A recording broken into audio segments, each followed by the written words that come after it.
Your Majesties, Your Excellencies, ladies and gentlemen, on behalf of the Queen in this Platinum Jubilee year, my wife and I are delighted to be with you all here in Rwanda for this 26th Commonwealth Heads of Government meeting. I'd particularly like to thank President Kagame and the people of Rwanda for the most impressive preparations they have made. I know how difficult the decisions were to postpone this important gathering as a result of COVID, and can only applaud Rwanda's determination and patience in ensuring our gathering is successful.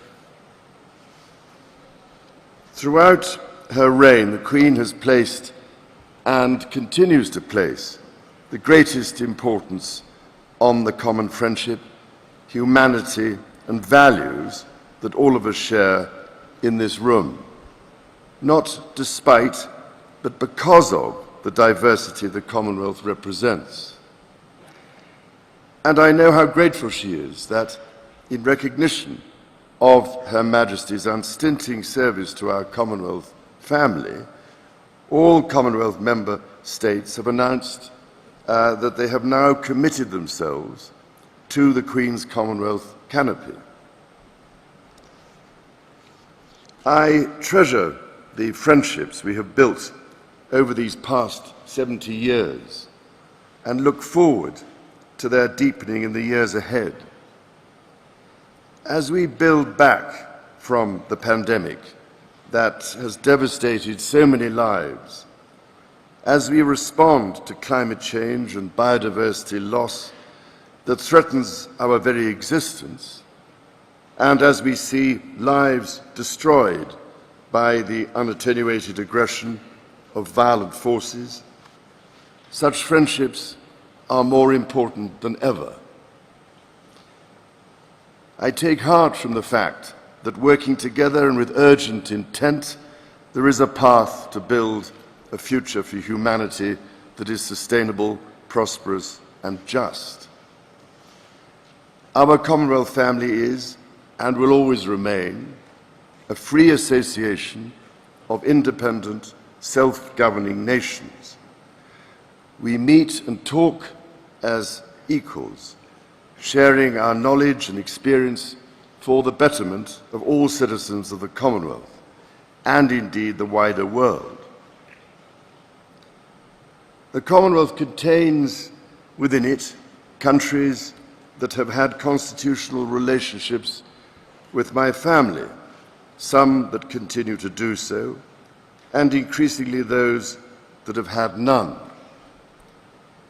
I want to say clearly, as I have said before, that each member's constitutional arrangement, as republic or monarchy, is purely a matter for each member country to decide. The benefit of long life brings me the experience that arrangements such as these can change calmly and without rancor. But as I said in Barbados last November, we should never forget the things which do not change: the close and trusted partnership between Commonwealth members, our common values and shared goals, and perhaps most importantly, the strong and enduring connections between the peoples of the Commonwealth which strengthen us all. These shared values, goals, and friendships transcend the ties of shared history, as we saw in welcoming Mozambique and Rwanda to this great family of nations. And now, coming to Rwanda for the first time, visiting the Genocide Memorial and speaking to survivors, I have been overwhelmed by the resilience, grace, and determination of the Rwandan people. Today, Rwanda upholds so much that is extraordinary. As a center for innovation, a world leader in women's empowerment, a growing hub for the green economy, and a commitment to a united future. As leaders, you consider how to define and strengthen our own commitment to common purpose, and I would only offer you the view that our Commonwealth family of some of the world's most vulnerable and some of the world's wealthiest nations has the ability, indeed the obligation, to be a force for global public good. Why else, ladies and gentlemen, would an increasing number of countries want to join this association?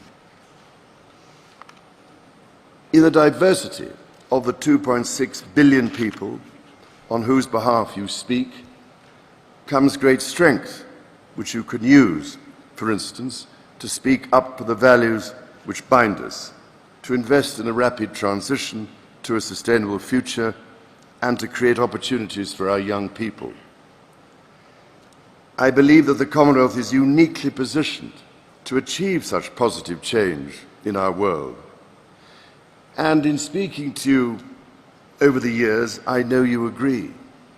Indeed, I can only applaud the focus you are bringing to supporting youth, business and civil society, not least through the Commonwealth professional associations of judges, teachers and midwives, to name but three.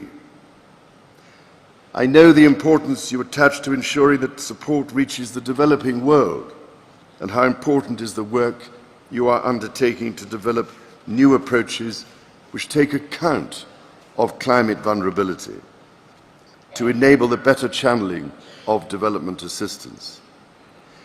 I was also greatly heartened at yesterday's business forum to see Commonwealth leaders and global CEOs, including from my Sustainable Markets Initiative, identifying practical solutions to these vital challenges.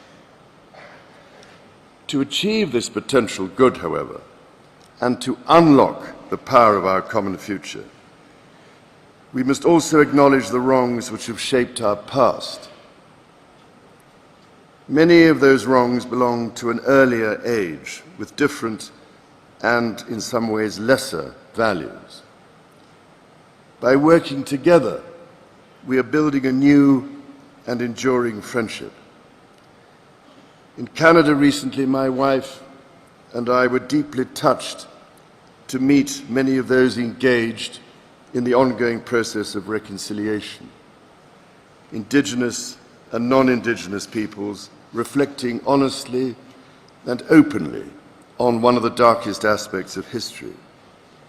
As challenging as that conversation can be, people across Canada are approaching it with courage and unwavering commitment, determined to lay a foundation of respect and understanding upon which a better future can be built. It seems to me that there are lessons in this for our Commonwealth family.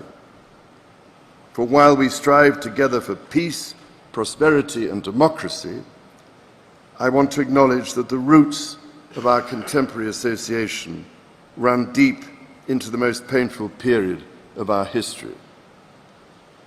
I cannot describe the depths of my personal sorrow at the suffering of so many, as I continue to deepen my own understanding of slavery's enduring impact.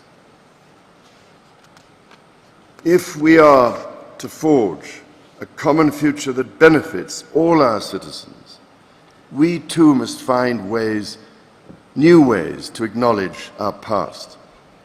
Quite simply, this is a conversation whose time has come. Your Excellencies, conversations start with listening, and as the Queen said at our last meeting, the Commonwealth has always been and remains a global association which believes in the tangible benefits that flow from exchanging ideas and experiences and respecting each other's point of view. Our ingenuity, knowledge and ideas, our courage and determination are truly our common wealth. By unlocking our potential, we can build a future in which all our people have a stake, ensuring that our Commonwealth Charter represents not just words on a page, but the lived experience of all. And in so doing, we will equip our children and grandchildren to be agents of a better future. Your Excellencies, if we are to leave the world better than we found it, and that is our duty and our privilege, we must be bold with our ambition, decisive with our actions, and united in our effort. In this mission, I know Her Majesty the Queen stands with us all.